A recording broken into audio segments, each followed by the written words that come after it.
Good evening all, and greetings from the United Arab Emirates. It pains me to have to join you tonight on such a serious matter, but before I get to the serious part of the evening, I'd like to wish you all a fantastic night and let you know that I'm very disappointed that I'm not there with you, but hopefully we can pull it off again next year, inshallah. By way of background, I'll give you a little bit of a weather report here.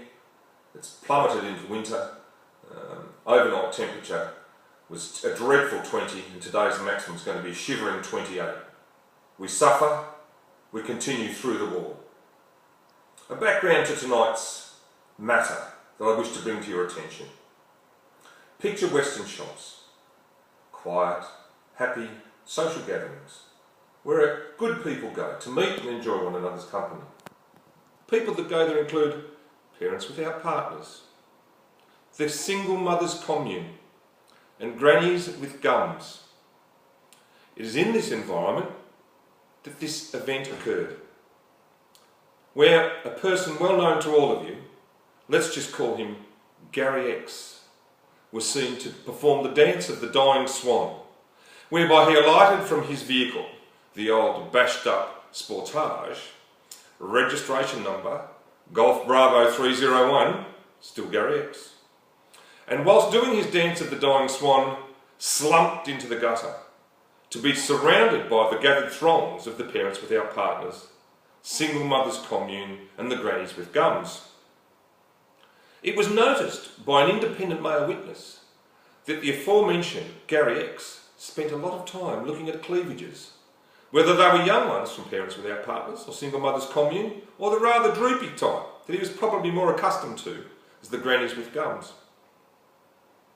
After rolling on the ground for several minutes, it was decided to call an ambulance, and perhaps this is where the plot thickens.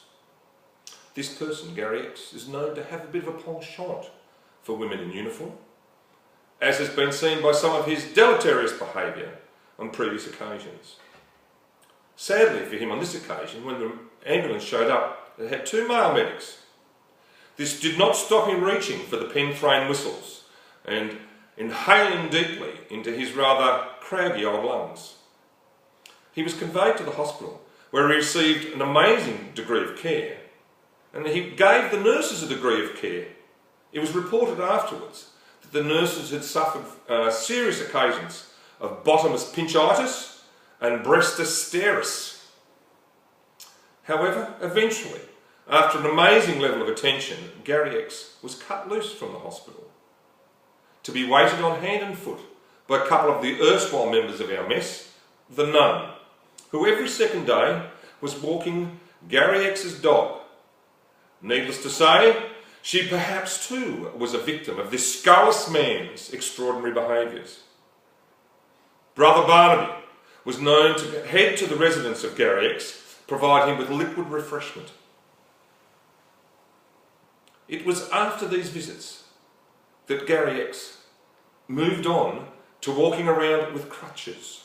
That's not playing with his crutch, as is a common habit of his, but walking around with crutches. He was seen to go back to the grannies without gums, seeking their understanding, their care, and their particular special attention. When you consider the punishment that should be offered for this scandalous behaviour, this falsely dying into gutters, playing with the women of Weston, and accosting the staff at Woden Hospital, one should take into account this terrible person's previous convicted crimes in the mess at which you are all gathered this evening. One does not have to step back too far in history to remember his indulgence with the Turkish belly dancer in Istanbul, his short arm efforts in the sergeant's mess, twice convicted for suffering from delusions of grandeur when standing before the urinal in the mess and coming up short, duly witnessed of course by the padre, Brother O'Donnell. Various other misdemeanours of course have occurred over the past 35 years. This scurrilous man is a recalcitrant offender.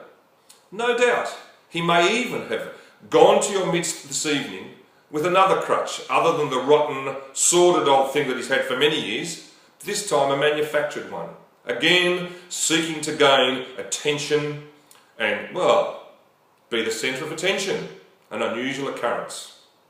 It has pained me to bring this information to you.